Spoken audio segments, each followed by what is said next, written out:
কাট। ভারতে যেমন একটা ছবি ছাপটা হলো ফ্যামিলিরা দেখে, আমাদের দেশে বছর একবার হলে হয় না। কেন হয় না? ছবিগুলো মনে কর মান সম্মত ছবি করতে হবে, মানুষের হচ্ছে একটা আকর্ষণীয় ছবি, ভালোবাসা, সামাজিক ছবি। এখানে কোনো সামাজিক নাই, কোনো ভালোবাসা নাই। ওই যে উল্টাপুল্টা কিছু ইন্ডিয়ান মিলে 5 মিশালি দেয়, মানুষের হচ্ছে একটা আকর্ষণ নষ্ট হয়ে যায়। সোনালি দিন আনতে হবে আমাদের সেই আগে তারের মতন ওই মডিফাই করতে হবে পুরোনো ভালোবাসার ছবিগুলা।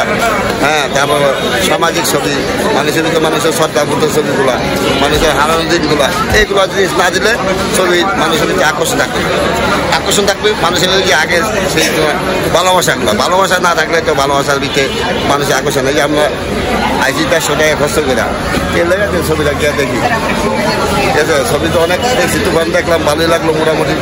এই সাকিব খানের কিছু ছবি অনেক সামাজিক ছবি আছে, এইগুলো ভালো লাগে, ঠিক আছে? বাস্তব সম্মত ছবি না এলে তো মনে করা হয় না।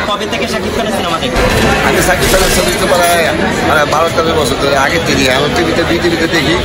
হ্যাঁ, যে মৌলুদের লোকে সাপনার লোকে পুরানা মোটামুটি অনেক ছবি, ঠিক আছে? এই হিসাবে মনে হয় আকর্ষণ হয়। আমি মন্না ছবি তো আমি আমার বাসায় পল্টনে আমি বন্যার এই যে ইতিহাস ছবি, মিনিস্টার ছবি শুটিংগুলো আমি এনে দেখছি। আমি তো সালমান শাহের অনেক ছবি দেখছি সরাসরি, এই ঘরের সংসার ছবি দেখছি, আমাদের শুটিং হচ্ছে, আমি এগুলো সব দেখছি। দেখলে কি যে সময় থাকে, এই যে সালমান শাহ ও একটা ভালো, মান্না এটাও ভালো, সাকিব খান এটাও ভালো অবশ্যই। হ্যাঁ, এটা দেখছি আমি, ওটাও ভালো ছবি, ওটা ভালো ছবি। হ্যাঁ হ্যাঁ, আমি দেখছি ভালো। আর মান্না নাই তো বলে কি বলবো,